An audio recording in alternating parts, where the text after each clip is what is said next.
careful, babes. Because if you bump this, then we can't hear Uncle Rose. Why? Because you pulled the microphones out. What microphone? This microphone. That microphone out? Yeah, you pulled it out. Just be careful. I'm stouty. But Your poopy butt. I told my daddy a booby butt. All right, let's go.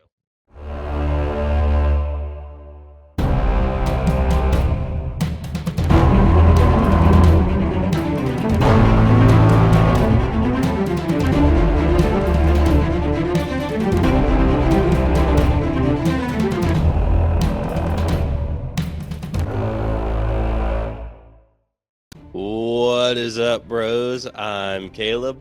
And I'm Jonathan. And today we are joined by a very special guest that hasn't been on the podcast in a while, huh? Yeah. Yeah, we are joined by the editor herself, Little Miss Iris. Yep, that's me. Here's a trade to do all the time. Yeah, and we are here to talk about what movie? K-pop. K-pop. Say it louder. K-pop. K-pop what? You know the name of the movie. Say it. K-pop. K-pop Demon Hunters. K-pop Demon Hunters. Yeah, which is currently on what service? Netflix. Yep. This movie has been on repeat in our household for quite a while. Yes, and I like it. Yeah, spoiler alert for later. But with the special guest today, I think we're going to make this a breakdown only episode. Really? Yeah. So without further ado, you want to get started? Yeah? Yeah. You got to say it.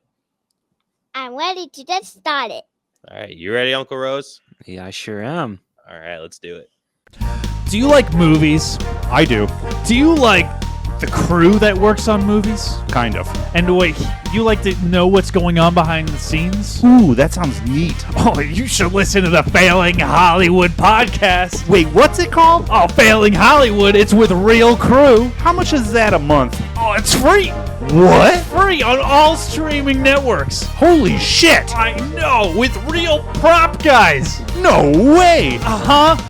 Jeepers. Listen, that one was a roll of the dice.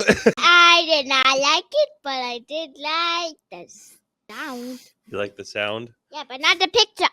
Not the picture? Oh, that's fine. If that's the only problem you had with it, that's fine.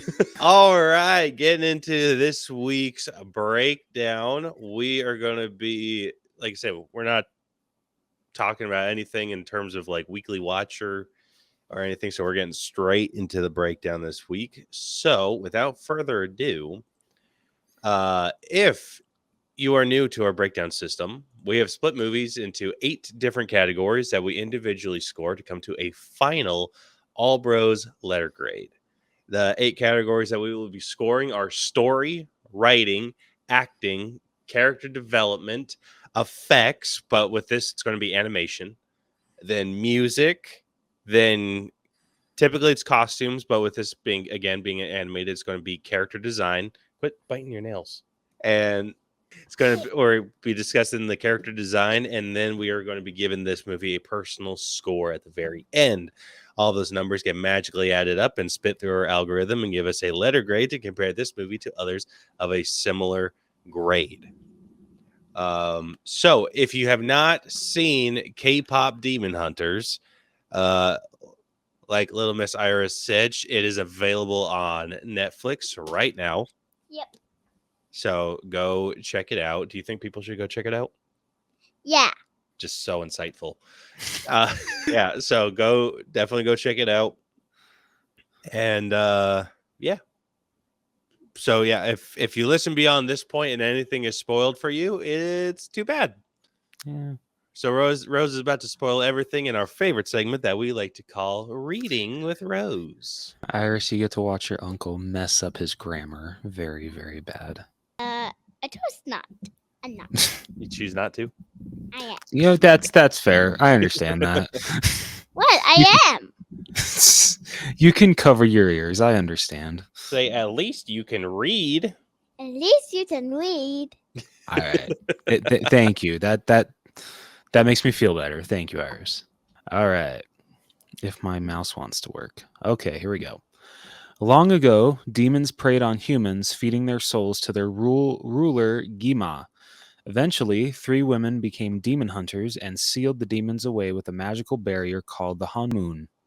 Their legacy continued across the generations, with each new trio using their singing voices to maintain the Han Moon, working to eventually strengthen it into the Golden Han Moon, a final seal that would banish demons from the human world permanently. In the present, the K-pop girl group Huntrix, that is how you say it, right, Gil? Huntrix? Yep. Okay. Or is that how Uh, you say it? How oh, do you sorry. say the name of their band?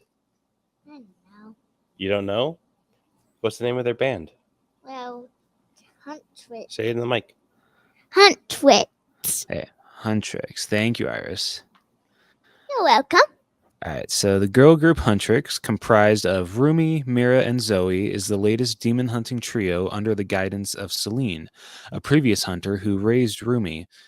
After completing their world tour, Huntrix releases and prepares for the first live performance of a new single, Golden, until Rumi begins losing her voice due to her secret demon heritage, which only Celine knows about. As a child, Rumi was told by Celine that turning the Han Moon gold would erase her demon marks. You did good. Thank It's you. not done. I'm almost like halfway through, but thank you, Iris. I appreciate that. When am I supposed to say that? You're supposed to say something when we're done, or when he's done. Okay. Okay. Well, you can say whatever you want, whenever you want. That's how it works. Name your eyes. All right, continue. Okay. In the demon world, Gima grows enraged at his minions' failures. 5 demons, led by former human Jinnu, form a K-pop boy band called the Saja Boys to steal Huntrix's fans and weaken the Hun Moon in exchange for Gima erasing Jinnu's human memories. Huntrix quickly discovers the Saja Boys' demonic nature while encountering them during their debut. Jinnu discovers Rumi's demon marks as they fight, but helps hide it from her bandmates. Meeting her privately, Jinnu tells Rumi that feelings of shame enslave demons through voices from Gima. He reveals that around 400 years earlier, Gima granted him a beautiful voice that helped him and his family emerge from poverty, but then condemned him to the demon world.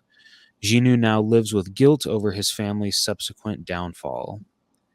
As the Idol Awards approach, Huntrix rushed to produce a new song, Takedown, to expose the Saja Boys while their popularity skyrockets.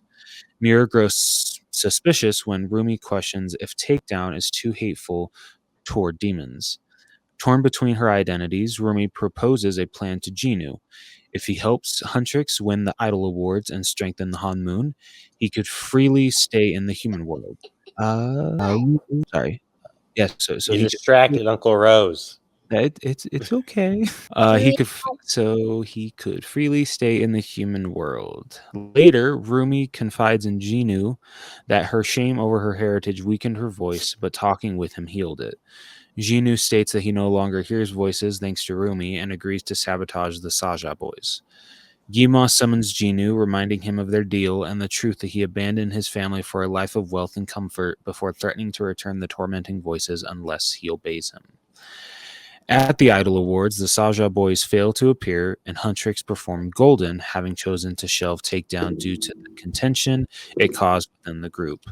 However, imposter demons sent by Jinnu split Mira and Zoe from Rumi, then pose as them to trick Rumi into performing Takedown, during which they publicly reveal her demon marks. She flees the stage and runs into the real Mira and Zoe, who feel betrayed upon learning of her heritage and collusion with Jinnu. Oh my goodness, excuse me. Rumi confronts Jinnu for tricking her, and he admits to lying about his past. Gima cast a trance over Mira, Zoe, and the public, drawing them to the Saja Boys' final performance designed to shatter the weakened Han Moon and unleash him. Rumi meets with Celine and desperately asks her to end her life. Celine refuses and offers to conceal the events, but Rumi lashes out at Celine for never fully loving her before leaving. Rumi interrupts the Saja Boys' performance with a new song addressing shame and self-acceptance, breaking Gima's trance. Reunited, Huntrix fight back and free the crowd. A repentant Genu sacrifices himself to save Rumi from Gima, giving his restored soul to her. The empowered Huntrix defeat Gima and the Saja Boys, resealing the demons and creating a new Hanmoon. Afterward, Rumi, no longer ashamed of her marks, reconciles with Mira and Zoe, and they later meet with their fans in public. That's it. And I barely messed up. Yeah, good job, Uncle. Thank you. Hey, if you're gonna talk, you gotta talk into the microphone, babes. Okay. All right. What did you think of the story, babes? It was great. It was great. What'd you like about it? I like it because the songs. You like it because of the songs? Well, we'll talk about music here in a little bit. Today? Yeah, today. Later today? Yeah, later today. Yes. Anyway, yeah, I thought this story was surprisingly good. Like I thought the whole concept of these three hunters that are constantly keeping this like basically shield around the earth with their around with their voices. Like I thought that was like a super cool concept. Like I thought it was super fun. It leads up, like honestly, it did so good at like kind of world building. It's like, gosh, now I want to know the backstory of all those other bands. No, like seriously. Like usually I'm not into K-pop. That's just not my thing. But like I don't know. I was hooked from the very first image in this movie. Like Well, maybe you need to watch it. He did watch it. I did watch it. I did. I want to watch it again. I keep watching it, even at lunch. And I just watched it today. Every time. You watched it today too? Yeah. Yep, she watched it today. Awesome. She actually knows all of the songs. Yeah, because every time it sings, I sing. Yeah, I downloaded the soundtrack like right after this movie finished. Understandable. Been playing it when I was out running some errands earlier. It was definitely playing in my car, not gonna lie. Well, every time my daddy taps, I keep trying to tell my daddy when he drops his phone, turn on Twitch. And I always like it. And I sing with it. She does sing it. She sings all the songs. Yeah. Which one's your favorite one to sing? I like the first one. The first song? Yeah, the one with the Talking to the mic. No, like the one in the airplane. The one in the airplane? Yeah. That's a good one. Oh, I like yeah, it. that's a really good one. I like it. I love it. I watch some more of it. I even like that song too. You like a lot of songs, huh? Yes, I know a lot of songs if I use my guitar. Your guitar? Yeah, my guitar. You don't Like have a he- guitar. You have a ukulele. I mean a ukulele. I thought it the guitar. Oh, okay. Yeah. Before yesterday, I was singing with my ukulele on the strings when my friends were here. Yeah, but we're not talking about that. We're talking about K-pop. I know. I know. I was just doing a close. Okay. That does sound fun, Iris. Yeah. Yes, and I love it. Anyway, getting back into this movie, dude, the world building here was so good because it's like they introduced us to a world with not even like hunters of like multiple generation of hunters that I am interested in every single one of. but they also the three girls, like each of them, like the way that they kind of did like a quick backstory on them was so much fun. Like how they had basically like the fans introduce who these characters are and That what was such a they cool touch. like where they've come from and all that. Like I thought that was so sick. Yeah, and remember when Soda Pop that swing out the side, and then Huntress slide down the ball, and he fell into the balls right into the face. Oh yeah, Yeah, that was a funny one. That yeah. was super funny. Like the comedy in this was really good too. Like it was very like anime style.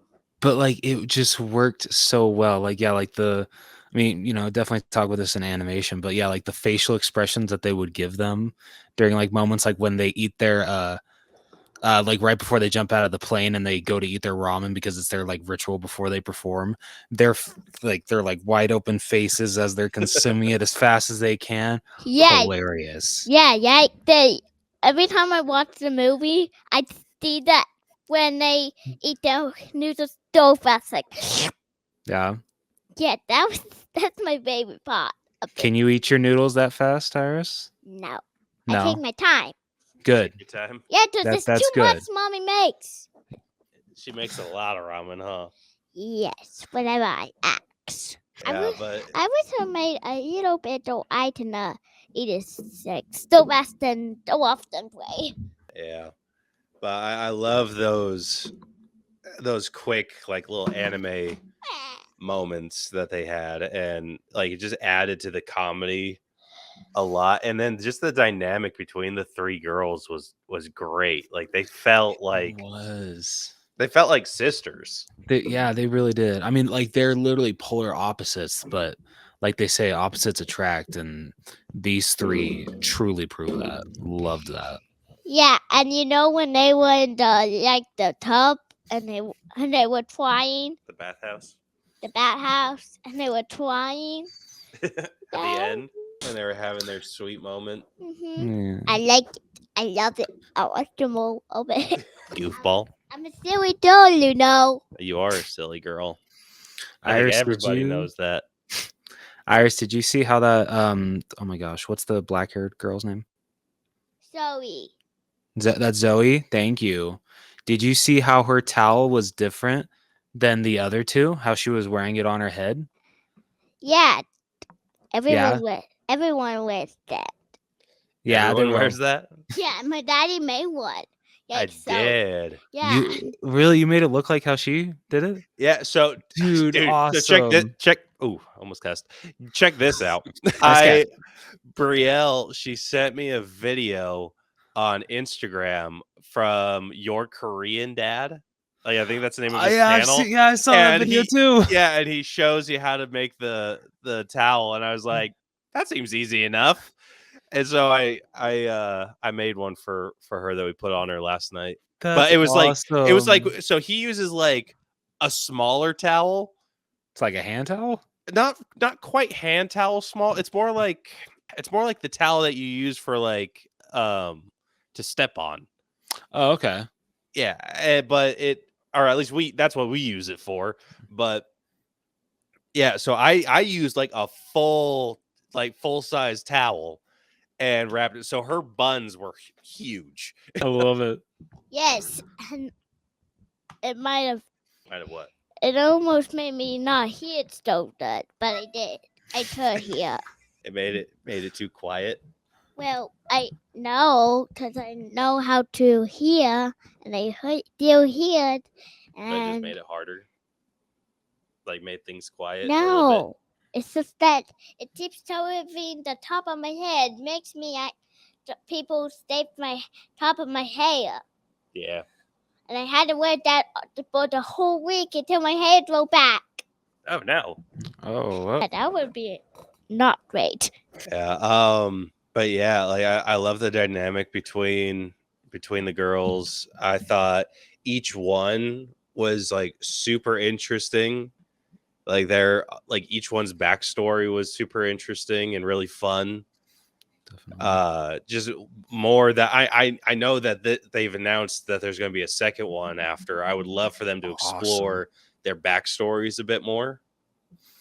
Yeah, I would love to see that too. Yeah, and I can't wait to see the new one, the other new one. I know that one's coming out next year. Yeah, I can't wait to see it. It might be big. Really, they already fast tracked it that fast. I think it's gonna make me like, Make you scream. yeah, I make me like stop, and then skip. But yeah, it got greenlit fast. Like once they started announcing how good this movie was doing and everything, like during the press circuit after the movie got released and everything, like they were already announcing like, yeah, they've like studios greenlit. And this I'm hesitant about. I'm like, there's a little part of me that's becoming hesitant because Sony's now getting involved because I guess they turned down this movie. And so Yeah, I remember reading that because, like, yeah, it's like a Sony Pictures animation movie, but they just didn't think it would do that well in theaters. So yeah, they turned the rights over to Netflix, and I'm sure they're kicking themselves for that now. oh, for sure, someone got fired. I would bet No, you someone got fired. Dude, for how much it brought in that 2-day release window, yes. Dude, I wouldn't be surprised if like a whole group of people got fired for that. No joke, dude.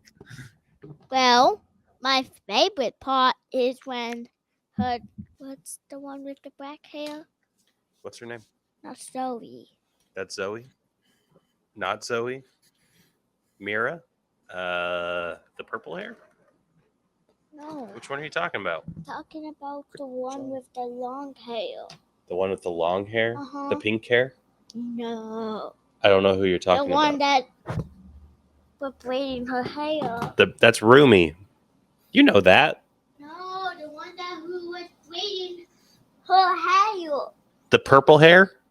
Yes, That's Rumi. I'm trying to talk about the one with black hair, not Zoe. The one with black hair that was braided. No, who was braiding the purple hair. Oh, okay. What's her name? Celine. I like when Celine braided her hair. And I like the song. Yeah. I love it. I like it. I love it. I watch some more of it. Yeah, the whole the deal with Celine was pretty good and crazy powerful, dude. Oh yeah, the fact that Rumi just straight up left her. Well, he was like running away, and I heard the songs. Yeah.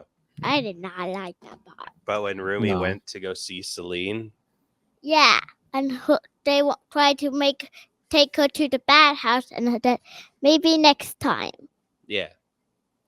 I like that one. Yeah, and then I thought like just the whole idea, like so just the idea of like who the K-pop like the Huntrix were and everything was super fun, and then the way that the demons tried to combat that by releasing a demon boy band was hilarious. That was great. And worked out so well. And you know the one when they were like "Googa," and they made a funny pose? That one was creepy. It's creepy. Well, it was always creepy that they're a demon. They are demons, huh? Yes, but remember when Story did the kind of nice demons, and then the rest, the two ones, Yeah. the one with the purple hair and the pink hair. Yeah. When her said, "Demons are never nice." That one was really, really funny. Yeah. But yeah, the Saja boys. Yeah, and they did with distance. Yeah. They did not know. Watch it. Yeah, I thought the whole deal with the Saja boys was funny. And I like that they weren't like overly serious, like they were trying to play like the whole boy band like vibe. Yeah. and like they actually seemed like they had like were fun and everything. And then I loved like the moments that they would like turn the corner and be out of the view of everyone, and then they just hunch down and just like total like bored face and everything. I just love it when the girls are like simping over them when we first get the introduction, and they're just like, those abs, look at those abs. And you know, when they when the black hair the boy won with the black hair, Genu. they knew, and then the other ones that then the water demon that turned around, and then he turned around, and then he boss. The boss.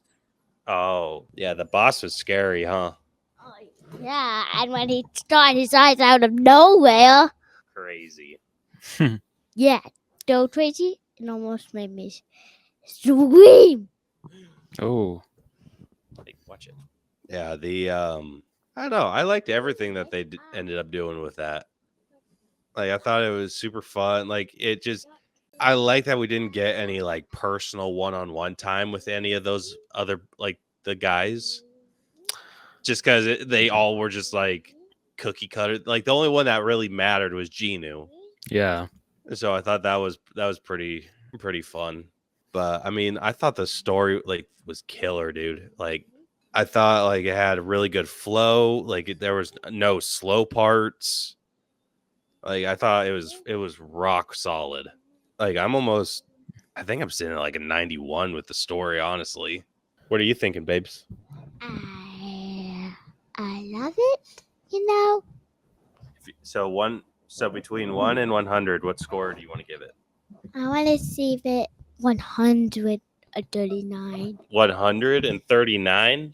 That is a great number, Iris. I said between 1 and 100. Do you want to give it 100 or do you want to give it a little bit less? 100. You know what? We can do that. If you want to give it 100, we can give it 100. No, 139. 139. No, we only go to 100 on this show. What are you thinking, Uncle Rose? Well, I'm gonna be the jerk here, I guess, and I'm gonna do a 90. But yeah, at least I'm not in the 80s. It's still very high. The story is very, very solid. What'd you say? What? I did do the 90s. To the 9. He is in the 90s. I still gave it a high score, I promise. Yeah, 90s is still high. What do you want to do tomorrow? We gotta finish this recording, babes. All right, next up we got writing. The writing here was rock solid, dude. Dude, my favorite, just like going back to when they first get introduced to I love you too, Iris. When the girls first get introduced to the guys, and I think it's I'm pretty sure it's Rumi that bumps into Genu, and like he does like the slow turnaround, like his hair flips and he just goes, "Watch it." No, he did. Watch it. He Oh, what? yeah, he says, "Watch yourself." Oh, that's what. Thank you. See, Iris, I gotta watch this movie a lot more times. I gotta memorize it like you. We got the professional here, the one that knows everything. That's me. Yeah, like he knocks her over, and then what else does he do? When they get to the one with then they think, and then he drinks her tonics and her tout and her dad. He still one of my tonics. I really like that one. Yeah, is that a nice thing to do or a jerk face thing to do? A mean thing. A mean thing, huh? So Dad, say what you just. Can you quit moving the mic, please? I Talking to the microphone. just put him to my daddy's face. The sass on this episode is for real, dude. It is amazing. I'm loving this. Yeah, punk. Yeah, gosh, I'm trying to think of like other things. Like my favorite little bits were between like were Mira and Zoe. Like I love their writing. Like when they were when they just gotten done with their tour and they were like just doing that couch chant and talking about all like And just like when Rumi stands up in the new outfit, and they're just like, "What are you doing?" Like freaking out. Yeah, and then Zoe says, "Why are you in your new costume?" And then they said, "You did it." The thing you said that on a single, like it's tonight, and then her put them in there with the white clothes. That was so funny. But it still makes me laugh. That still makes me laugh. Yeah, it is pretty funny, huh?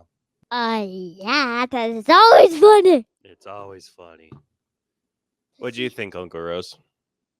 I thought the writing was very good. Yeah, I agree with what you said, Caleb. The scenes with oh my gosh, I'm horrible with names. Zoe and what was the other name? Mira. Mira. Thank you. Yeah, just whenever they were together, it was great. The writing, especially on them, was fantastic. Like two the like polar opposites, but like you could tell that like there was real friendship there. But like even when like at the end when they're like all excited about couch time and everything, like finally taking a break, and then like they see their fans and they're just like, you know what, the couch can wait. Like I love that they finally accepted that the couch time is it will come in good time. Yeah. I don't know if I could resist that couch though. That looked really comfortable. Yeah. And when they got to the hotel, and they did touch,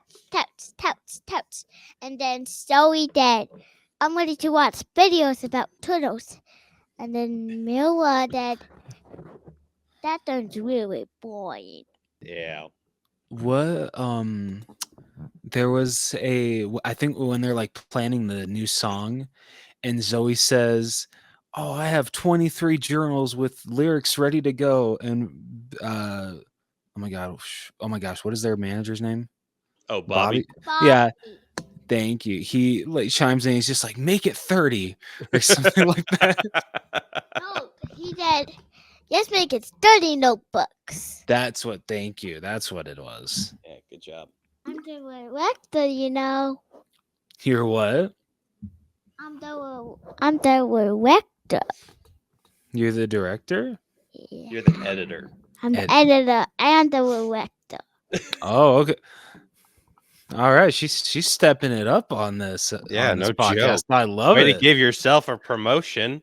Dude, I was a big fan of the comedy in this. Like the oh my gosh, like the scene where it was like Bobby. I think he said something about there being 10,000 fans outside, and like how like, oh, it's fine, like there's only 10,000 fans outside, like, oh, going crazy, like how scary can that be? And then it cuts to the guards, and they're like, there's 10,000 fans outside, it's really scary out here. No, it says there's 10,000 fans at the door screaming and sounding really scary. And sounding really scary.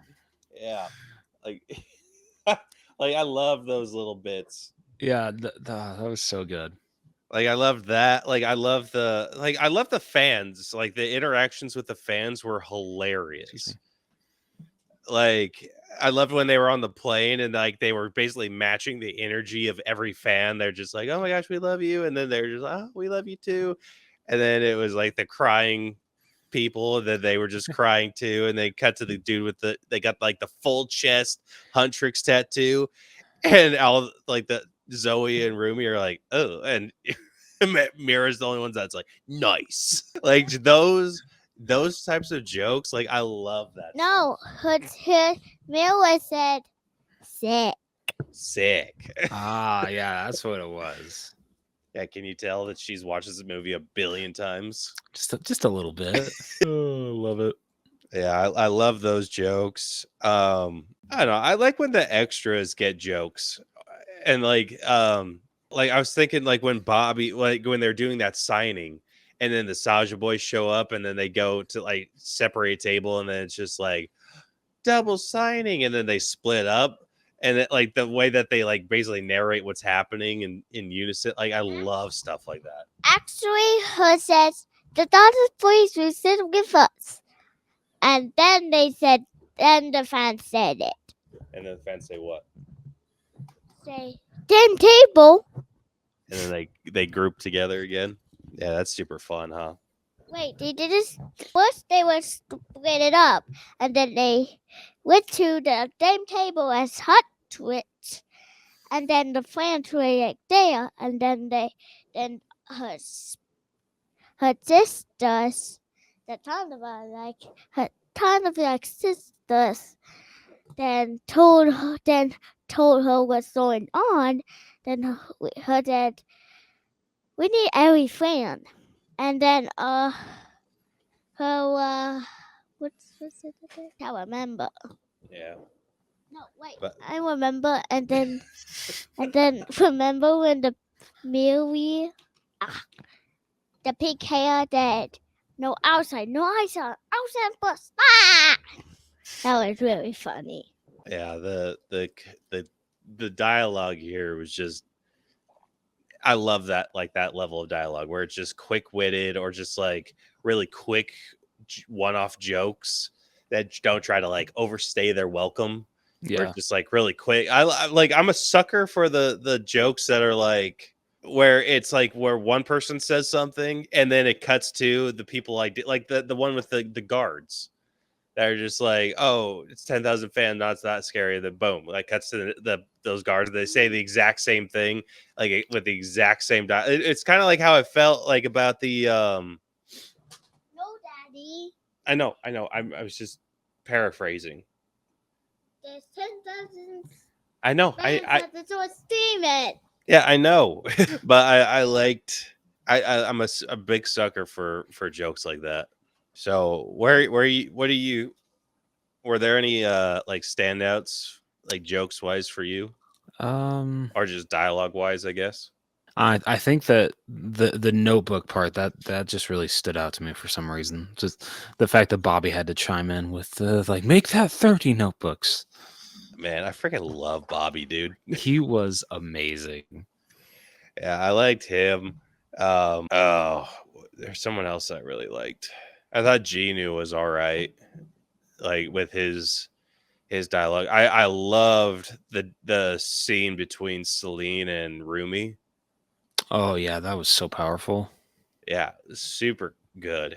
And then, dude, and then the way that she turns, like, if this is the Han Moon I'm protecting, I can't, like, I basically I can't wait to see it burn or be destroyed or like, oh man. And it's like, geez. I was like, oh, it hit the fan, something awful. Mm-hmm. Yeah, I thought that was crazy. The yeah, freaking it got nuts, dude. It got super nuts. And then any time that Mira was like trying to confront Rumi, that was also like really, really good too. Oh yeah. What? What her was saying? Yeah. Yeah, that was not funny to me. No, I didn't say it was funny. I just said it fills you with strong emotion, right? No? Well, agree to disagree. Punk? You are a punk. Yeah. So where are you sitting with your writing score? I think I'd actually be a little higher with writing than my story. So I think I'd go a 91 for writing. I agree. I'm a little bit higher too. I'm sitting at 93. Hey, what do you want to give your writing score? Uncle Rose gave it a 91 and I said 93. What do you want to do? I want to do 11. You want to do what? 11. 11? That's low. Ooh. Do you want to give it high or low? High? Okay. Do you want to be in like the middle of where me and Uncle Rose are? Yeah. Okay. She says give it a 92. Yeah. Yeah, that's what you want to give it a 93? Okay. Giving it a 93. All right. All right. Next up we got acting. All right, so first up we got Mei Hong, who voices Mira. Then we got Ji Young Yu, forgot one. Arden Cho, who voices Rumi. Then Mei Hong, who voices Mira. Ji Young Yu, who voices Zoe. Then we got An Hyo Siap. These names are killer, dude. Who voices Jinu. Then we got Yunjin Kim, who does the voice for Celine. For a second, Ken- I thought I didn't put her picture, and I'm like, wait, I thought I did. And then we got Ken Jeong, who does the voice for Bobby, who's absolutely perfect. Oh yeah. And then we got Lee Byung Hun, who does the voice for Guima, which he's the main bad guy in the latest 2 seasons of Squid Games. Oh, cool. Yeah, he's great, dude. Like, he's got that villain look about him. Yeah. Like, he's good. Where are you going? You're going potty? Okay. Come right back. Okay. Man, the attitude. I love it. Oh. Yeah. Ooh. I think our top 3 is probably going to look the same, right? I would assume so. Yeah. Like, it's going to have at least the same 3 people. Oh yeah, yeah, definitely. So, do you like rank them in any specific order? I do actually. So number 1, just because I loved her energy, I'd give it to Zoe. You give Zoe 1? Yeah, I loved her. Interesting. Okay. I loved her energy. She was amazing. And then 2, I would give to the one that I can't remember. Not Rumi. No, what's the other Oh, one? Mira. Yeah, I'd give 2 to Mira and then 3 to Rumi. Nothing against Rumi, but just like the other 2, like just stuck with me more when it came to voice acting. Fair. My order would be Rumi, Zoe, then Mira. All right, good choice.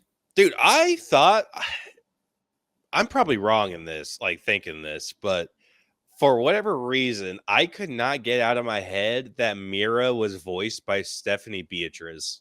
It does kind of sound like that. Like just a hair. Like I kept like thinking, I'm like, there's no way that they do that. Yeah. But like anytime I heard her talk, I was just like, it's got to be. And so I looked it up. Obviously, it wasn't, and I was just like, that's crazy because that sounds exactly like her. Yeah. Wow. Yeah. I didn't think about that. Man. Yeah. You have a like a fourth? number 4. Yeah. That's the number I was looking for. I'd probably give that to Ken Jeong. Ken Jeong. Dude, Yeah. Same. Yeah, dude. He was amazing as their manager. Freaking sorry, excuse me. I loved Bobby. He was a great character.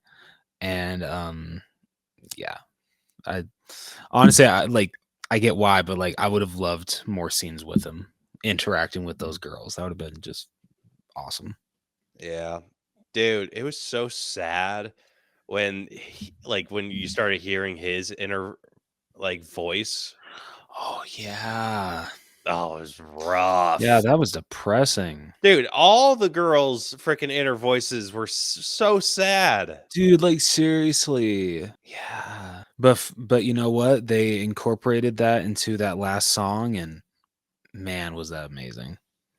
Bro, I cannot wait to talk about the music, dude. Dude, same. Because some of those songs, especially that last one, that hits you in the feels. Banger, dude. Absolute banger. I'll say this. I don't think that this was like Oscar worthy like voice acting or anything. I'm probably on the lower end when it comes to like the voice acting. Not like I'm still in the 90s, but I'm not as high. All right. Fair enough. So I'm probably sitting at like a 90 when it comes to the voice acting. Yeah, you know what? I think I'm gonna match you there. Hey, what are you doing? I told you to eat. Like, if you want to grab a cracker, just grab it. Hey, what did you think of the acting? You thought the voices were good? You liked it?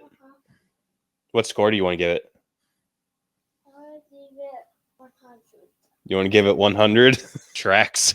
Love it. All right, next up we got character development. which this had pretty decent development. It really did. Because it's crazy seeing, how Rumi was told her whole life that she needs to hide her scars, and once they do the, uh, I forget the big Han Moon, like the final Han Moon. I forget what it's called. Actually, her said, I like the part when her said, I folk confused and full of these things. When Zoe did it. That's not what he was talking about, babe. You got to throw on your headphones. Anyway, what were you saying? No, just how she was told her whole life that she needs to hide her scars, and then once the Han Moon is complete, those will go away, and she can actually be who she is supposed to be. But then, like, at the end, she's just like, nah, this is who I am. And you know what? If this is what I'm supposed to do, and this is supposed to be what this symbolizes, yeah, nah, I'm okay if it just burns to the ground. That's cool with me. Yeah, hardcore. You know what? I don't blame her. And in the end, she was able to be herself. I do want your opinion. Do you think that there were, if she would have came out to Zoe and Mira, right? It's Mira, right? Right. Okay. Do you think that they would have been accepting? I absolutely. That, yeah, because like, there were moments that I think that she could have easily come out to, even like when it's just her and Mira in her room. I think that would have been a good time for her to come clean, and then they could have talked to Zoe right after that.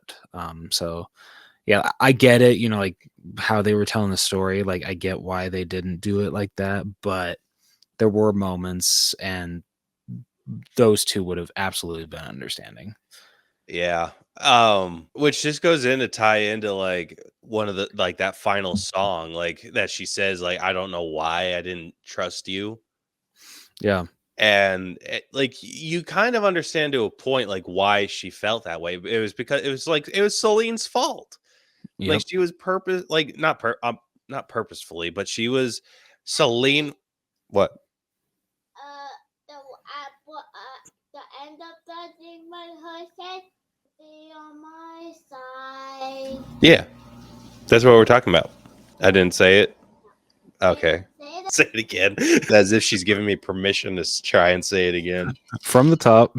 Yeah, no, it was just like she was raised to be like by someone that was afraid of her patterns, and she was just Celine was so afraid of her not being accepted that she like basically just passed that fear on, like, and it showed, like, because there were times that like young Rumi was saying like maybe they'd understand, and they're just like nope, like Celine was the one that was enforcing that. Yeah. And it was sad. It was sad to watch. What? Yeah, exactly. Yeah, she just kept telling Rumi that like not until her patterns were gone, and then it's like then you can explain everything to them and blah blah blah blah blah. And I'm paraphrasing. I know this might be my favorite episode we've ever done. I know. I'm sitting here getting roasted. She's just like, you're not saying it right. That's not what she said. I know it's not what she said. Oh man. Listen, if I just was going to repeat the entire movie, that defeats the whole purpose. You're giving your own thoughts. That means you're going to beat me up. I'm going to beat you up.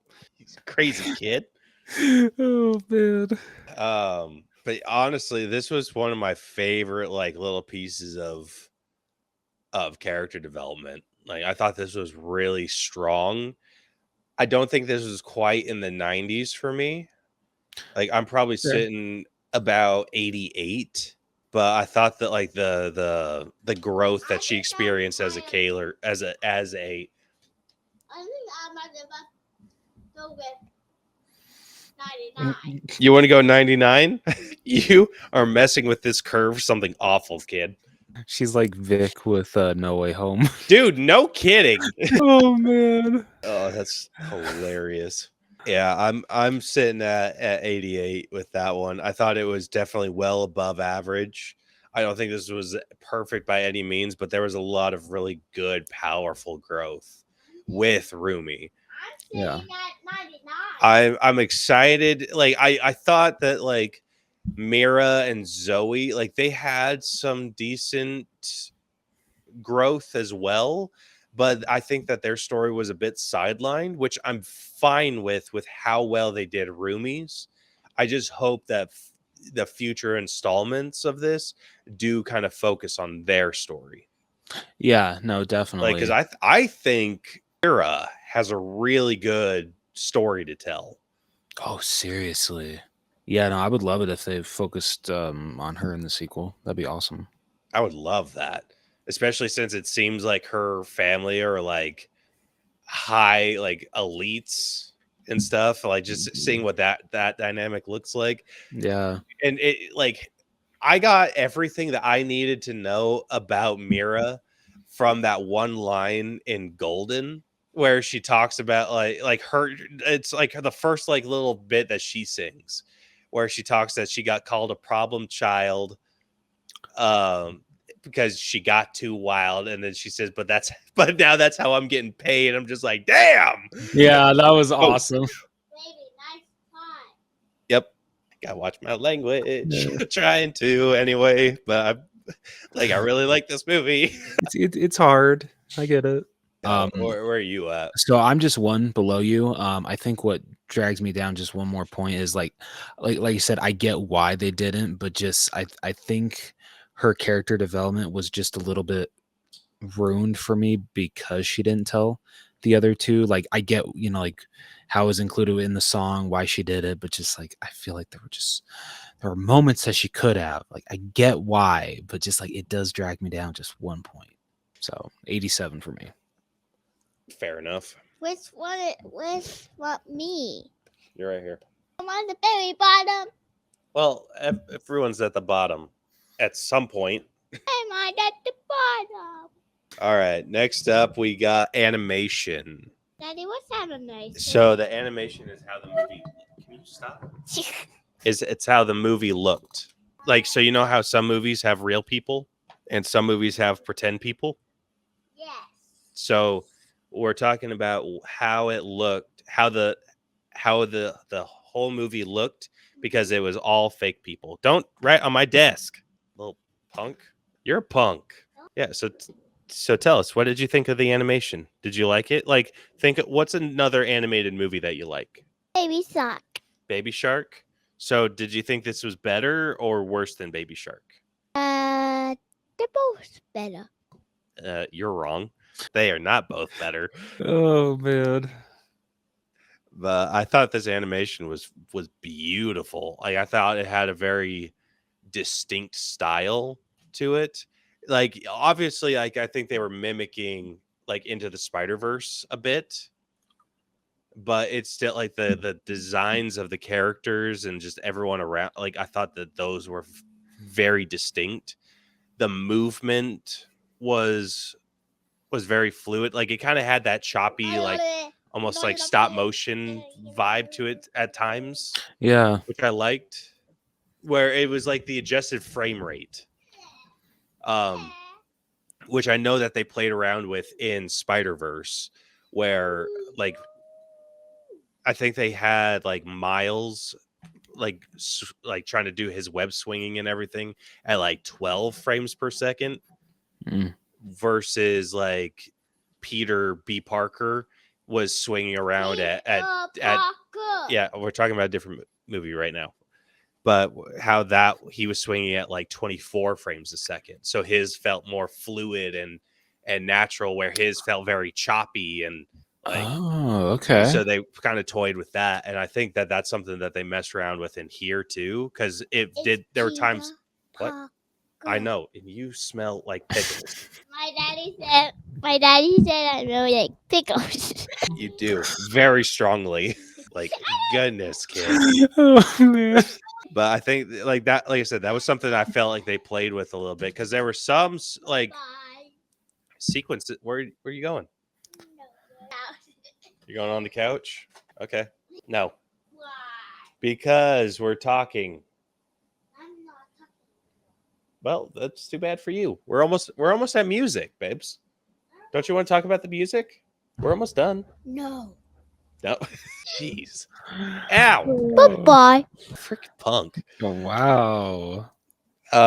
Yes, you are. Yes, you are. Anyway, if I could get this thought out, I think that was a concept that they were playing around with, because I noticed that some of their sequences felt like it was at a lower frame rate, but then there were other like dance sequences, like I'm thinking of when the Soulja Boys were doing the Your Idol one, the way that they were moving felt a lot more fluid than everything else in the film. So I think that Yeah. they upped the frame rate for that, and then like lowered it for the girls. Like not too much, but I think they just tweaked it just enough, so it was just like barely noticeable, because I think they wanted to make the Saja Boys performance feel like kind of otherworldly, and I think that that's like why they did that, Yeah. because it made it feel like, oh, like they're moving, like the feel of their movement feels different from everything else. Yeah. So I really like that they did that. Yeah. No, it's amazing the animation that Sony Animation puts on, because you get I don't this, think Sony was involved in this. Sony Pictures Animation. Oh, wait, so they animated it, but they didn't want anything to do with like. Yeah, they didn't want anything to do with the distribution rights. Like they still own the freaking film. Like it's still idiots. theirs. But they signed a thing years ago, I think, with Netflix, and so basically, if they don't want to release an animated movie in theaters, like it will just go directly to Netflix, kind of like with Mitchell's versus the Machines. Okay. But like we said earlier, whoever decided, oh yeah, let's put this on Netflix and not put it in theaters, you people are dumb. Because you could have made some good money, and it shows in how much money this movie made in that 2-day release window. But anyway, well, that's where you get into like business logistics, like maybe because who knows, like if they would have done a theatrical release for this film, it is something that no one's ever seen before. So how well did those movies end up doing? I mean, fair enough. I mean, Like, because you got to think like this. I would compare this to like the Wild Robot, or Mitchell's versus the Machine. Like, I would compare it to like that, where it's like it's its own entity, and it's just like how well do those end up doing? Because you got to think of all the money that they put down for like marketing and all this and that, versus Netflix. They have their own deal with that. no, it's true. I mean, I could see this movie probably doing like Wild Robot numbers, and I think that movie did like 200 to 300 million. And even I think as word caught on, the box office would have grown to the point I think like Sony would have actually pushed for a re-release of this movie after the word of mouth got out. So like if it was officially put in theaters, I could see this movie making over 500 million. That's fair. Hmm. Be interesting for It sure. would, Just yeah. like I wish that we could like run simulations and stuff, like if people Oh could like yeah. of that, but it's human nature. Like who knows how it would have done if it got into theaters. Yeah. Like it may not have performed so well, but I think the reason it performed so well in like starting off of Netflix, like it's because of the word of mouth, and then it's just the hype built up, and then it's like boom, theatrical release. Oh my gosh. Yeah. Like I think I wonder if they've considered doing that, like that idea where it's just like Sony, like let's say, hey, we have this movie, we release it on Netflix, we kind of see how it does on Netflix, and then we go and do all like the crazy, like a sing along theatrical cut, or just like a normal theatrical, like play around with that realm a little bit, and That's then not a bad idea. yeah, and then that way it's just like you don't have to really do any marketing for it. You just have to show, hey, in theaters near you. Yeah.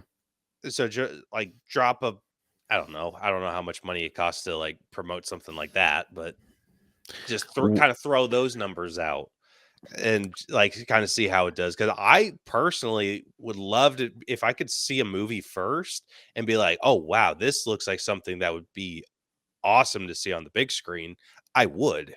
Yeah, fair. I think it's interesting how Netflix, what they'll do if they really want to push a movie for awards, they'll put it in theaters for only like 2-3 days. I mean, kind of with this movie, but even before they did this like special release, I think like before when it like first dropped on Netflix, they released it for like 2 days.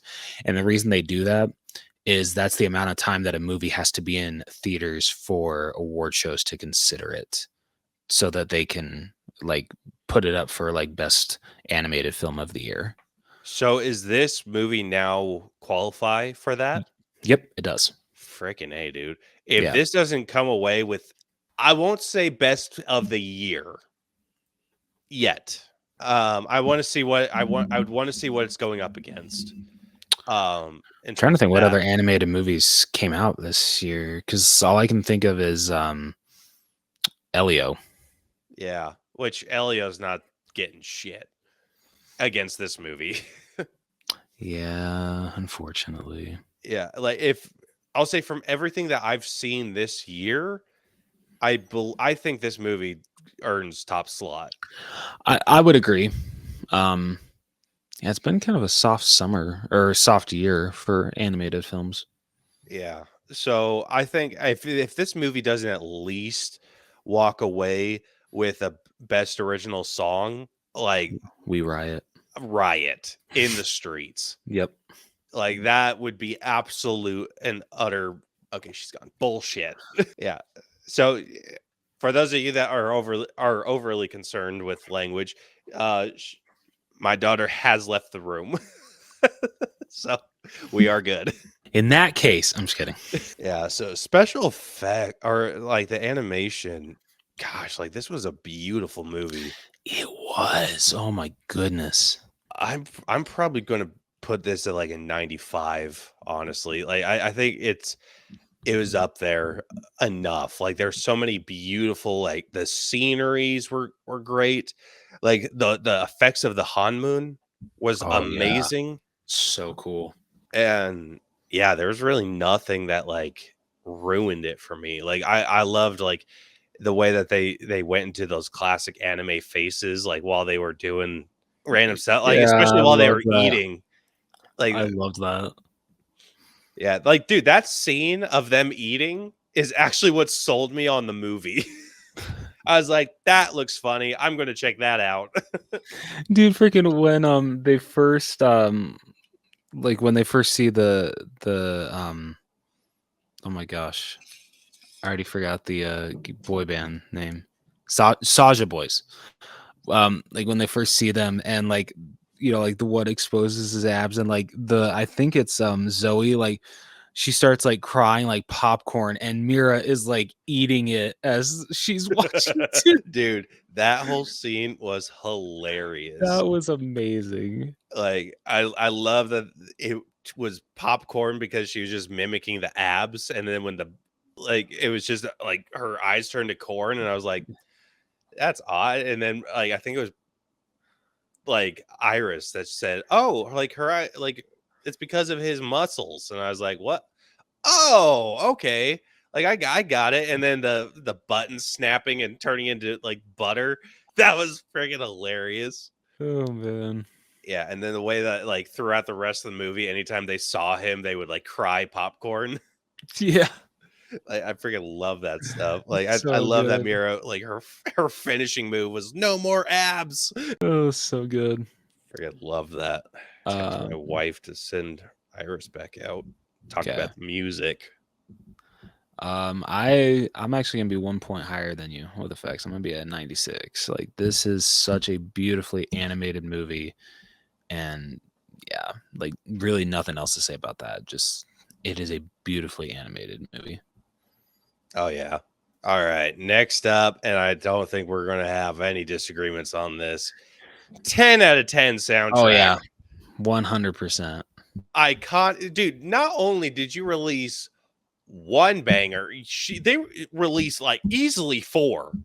Oh yeah, dude. Like, freaking, I've already caught myself humming a Soda Pop.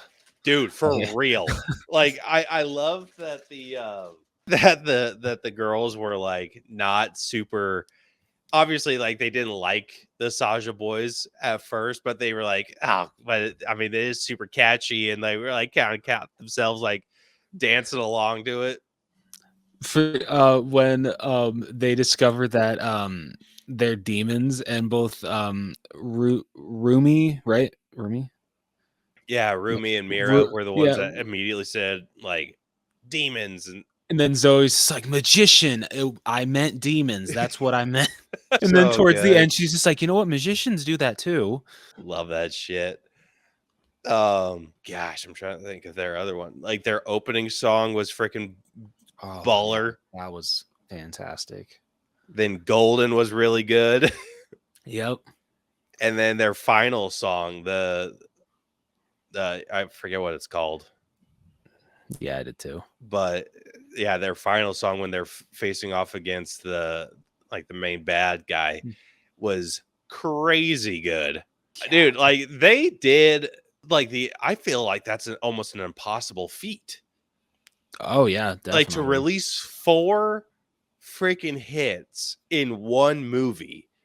That's nuts. Like that is absolutely nuts. Like, and I know I've heard, like, for sure I've heard Golden on the radio. I don't know if the other ones have been on the radio at all. Yeah, because I remember you saying that. Like, I'm sure you've heard at least like one song, because like they've played it over the radio, and like, yeah, when Golden started playing, I forget which line, but I was like, damn it, yeah, he's right. I've freaking heard this at work. Yeah, I was gonna say, like, if Macy's plays for, like, I know the Macy, like any Macy's I've been to plays freaking top 40. Yeah. I'm pretty sure that's what we play too. Yeah, and dude, aren't these songs like all in the top at least 10? I would be very shocked if they're not. Top 10 songs today. Okay, the Hot 100. Number 1 is Golden. Let's go. Yeah, then number 4 is Your Idol. That's crazy. Huh. Yeah, number 5 is Soda Pop, and number 10 is How It's Done. All right. That's wild. Oh, and then number 20 is What It Sounds Like. That's crazy. What It Sounds Like is getting beat by Your Idol. Yeah, that's crazy. That is beyond crazy. Hmm. And then oh my gosh, dude, all of the songs are in at least top 25. That's awesome. Because Takedown is 25, Free is 23, then What It Sounds Like is 20, How It's Done is 10, Soda Pop 5, Your Idol 4, and then Golden 1. Wild. Absolutely wild. I can't think of another time that's happened where a movie has had all of their songs in the top 10 or most of their songs in the top 10. Freaking nuts. But I love to see it. Love to see it. Oh yeah, same here. Yeah, so I don't think Iris is going to disagree with us putting that as number 10 for her. I'll leave her effects empty. And then, yeah, okay, then moving on to character design. Dude, I'm always like, the biggest thing, I'm always looking for a solid silhouette, and I think they nailed it. Oh yeah, absolutely. Like the characters are borderline iconic now. Like I would say, at least at bare minimum, Rumi is, because purple hair and the super cool braid. Yeah, which Iris actually had me try and mimic yesterday. She wanted, how cute. she's like, I want her hair, and I was like, I'll try, and I didn't do too bad. Yeah, I don't know. Nice. Yeah, my problem is I don't know how to what do they call it? Sectioning. I don't know how to section hair to do like what like all the fancy shit that they do. But Yeah. I was able to mimic it pretty well. So I was like, Nice. all right, calling that a win. It stuck out a little bit because I was using like super thick hair ties. Oh, okay. But it worked well that's enough okay. that Iris liked it. I'm curious if has she like mentioned at all if she wants to go as any of them for Halloween? She hasn't, but I wouldn't Yeah. be surprised if that ended up being the case. Yeah. Yeah, because right now I don't know what she thinks about Halloween. Because I've told her that she could dress up as anybody, but she's still wanting to go with Belle for some reason. From Beauty And and I'm the like, Beast? yeah, from Beauty and the Beast. And Oh, I cool. don't know why. Like, obviously Disney princess, whatever, blah, blah, blah. But it's just, we haven't watched Beauty and the Beast in a really long time. So I'm curious why she's leaning more towards Belle. Yeah, I interesting. wish she was out here to ask her. Freaking bailed on us. But yeah, I mean, hey, I she wouldn't made be it through, like half surprised. of the episode, so like that's pretty good. True. And we do tend to ramble. A little bit. Yeah, but I would not be surprised if she changed her mind and wanted to go as Rumi, Nice. which I think would be super fun for her. Yeah. She would look so cute. Yeah, that'd be super fun. But yeah, character design, I'm sitting at a 10 out of 10 with this one too. Yeah, man, I can't argue. Like, you have iconic looking characters. Everyone can identify from a silhouette. You had multiple outfits with them. And all of them were very distinct. Yeah. Like that's what got me too, is that every outfit was like crazy distinct. Even there's like the clothes that they were wearing out in public where they were trying to hide, like even that had a really like distinct look about it. I was like, God, like how, like every outfit of theirs is working. No, like seriously. Like super cool, like super duper cool. So yeah, 10 out of 10 there. And the last up we got personal score. And honestly, I'm not ashamed to admit I really like this movie. I put this at like 94. Very nice. Hell yeah. Yeah, and honestly, for Iris, this is her favorite movie right now. I'll let her give it a 99. I love it. Yeah, no, I agree with you, man. I'm not ashamed to say that I've really enjoyed this movie. From start to finish, this was a freaking blast. So yeah, I think I'm gonna give it a 92. Hell yeah. Yeah, I'm going to take, like, just because I don't think she fully understands the weight of the scores yet. Yeah. I think I am going to like pull her scores out of the final. Yeah, well, other than like because she did love this movie so much, like I'll let her keep the personal score. Okay. And then music and costumes doesn't affect it at all. Yeah. But so we'll keep that. So anyway, going through these scores real quick, starting off with story, we are sitting at a 90.5.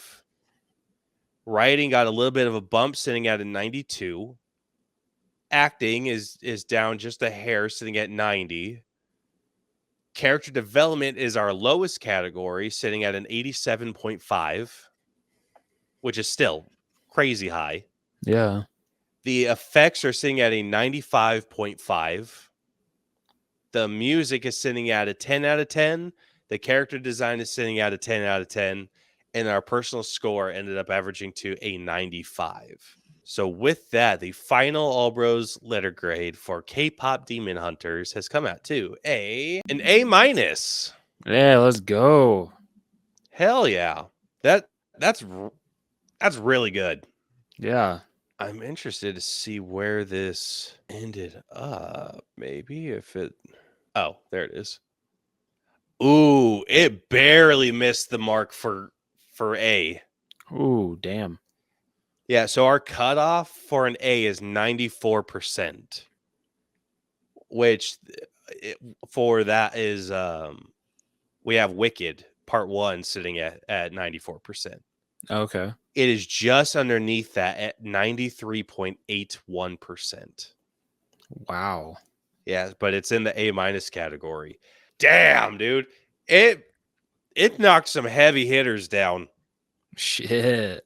Yeah, so check this shit out. So 93.81 puts it above War of the Planet of the Apes. Yeah, right? Damn. That honestly, I bet you that has to do with music. Yeah, I could see it. Then it puts it above Avengers Infinity War. Okay. It's above Encanto. Fair. It's above Black Panther Wakanda Forever. All right. And it's above Wonka. Okay. Wow. And surprising enough, it's above Into the Spider-Verse. Oh, shit. Which I am not going to totally disagree with. No, I'm not either. Yeah, opposite, getting into the A category, it is below Wicked Part 1, Avengers Endgame, Teenage Mutant Ninja Turtles Mutant Mayhem, and 2025 Superman. Okay.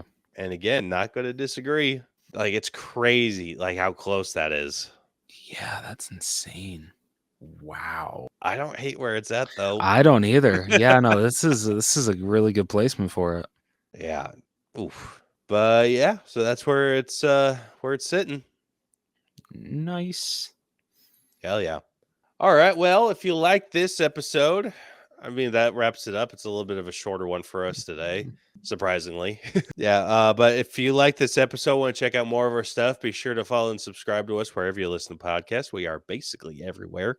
We're also on social media, Facebook, Instagram, X, TikTok, YouTube, all at the All Bros. Like, just search that and you'll find us. Next week, I don't know what to do. To be determined. Yeah, I think so. Okay, we can definitely do that. All right, yeah, we'll figure that out for next week. But until then, this has been the All Bros podcast. I'm Caleb, And I'm Jonathan. and we'll catch you guys next time. Deuces. See ya.